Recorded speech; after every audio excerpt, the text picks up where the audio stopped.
آج سے 10 سال پہلے عمران خان نے کہا تھا، جس طرف یہ ملک جا رہا ہے میں تو سہ لوں گا مگر یہ قوم نہیں سہ سکے گی۔ آج ہم اس نہج پر پہنچ چکے ہیں کہ جہاں عام آدمی کی برداشت جواب دے چکی ہے۔ پڑھے لکھے نوجوان ملک چھوڑ کے جا رہے ہیں، سفید پوش گھریلو سامان بیچ کر بجلی کے بل دے رہے ہیں، غریب بچوں کو کھانے کی جگہ زہر پھکوا رہے ہیں، امن و امان مخدوش، معیشت بدحال، ادارے معزول، آئین مذاق بن چکا ہے۔ 21-22 گریڈ کے افسر صدر پاکستان کا منہ چڑھا رہے ہیں، ناجائز حکومتیں طاقت کا سچشمہ عوام کو آنکھیں دکھا رہی ہیں۔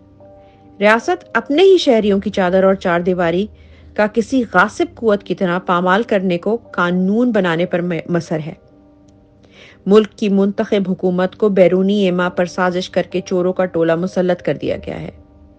جو پہلے لوٹا تھا اس کو عام معافی دے دی گئی، جو بچا تھا وہ لوٹنے کی کھلی چھٹی۔ منتخب وزیر اعظم کو عادی مجرموں سے بدتر حالت میں قید کر دیا، اب اس کی تذلیل کر کے اپنی بیمار ذہنیت کی تسکین کر رہے ہیں۔ عدلیہ کا ایک بے وقت تماشائی سے زیادہ کا کردار قبول نہیں۔ جو بولتا ہے وہ شرپسند ہے، الیکشن مانگنا جرم، آزادی منانا جرم، حرمت دین کے لیے نکلنا جرم۔ قوم سمن بکمن بن جائے نہیں تو چمڑیاں ادھیڑ کر ہاتھ میں دے دیں گے۔ مرد، عورت، بزرگ، بچے کی کوئی تفریق نہیں۔ ایک فالس فلیگ آپریشن کو بہانہ بنا کر ہزاروں لوگوں کی عزتیں، کاروبار، زندگیاں سب کے ساتھ کھلواڑ جاری ہے۔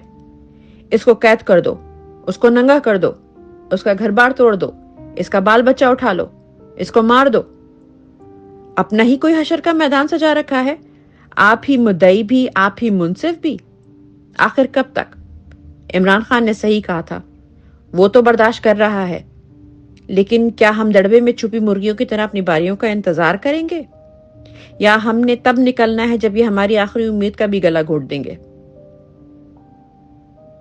79 سال سے اتنی قربانیاں ہمارے ایسے حال کے لیے نہیں دی گئی تھی۔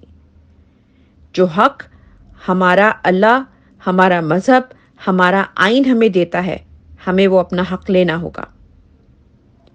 جب تک آپ یہ پڑھیں گے میرے خلاف آپ کو بغاوت پر اکسانے کی ایک اور FIR کا متن تیار ہو چکا ہوگا، اور اس سے بڑھ کر اس تحریر کی سچائی کی کوئی اور دلیل نہ ہوگی کہ آئین و قانون ہمیں جن حقوق کے لیے کھڑے ہونے کی اجازت دیتی ہے وہ آج بغاوت کے زمرے میں آتا ہے۔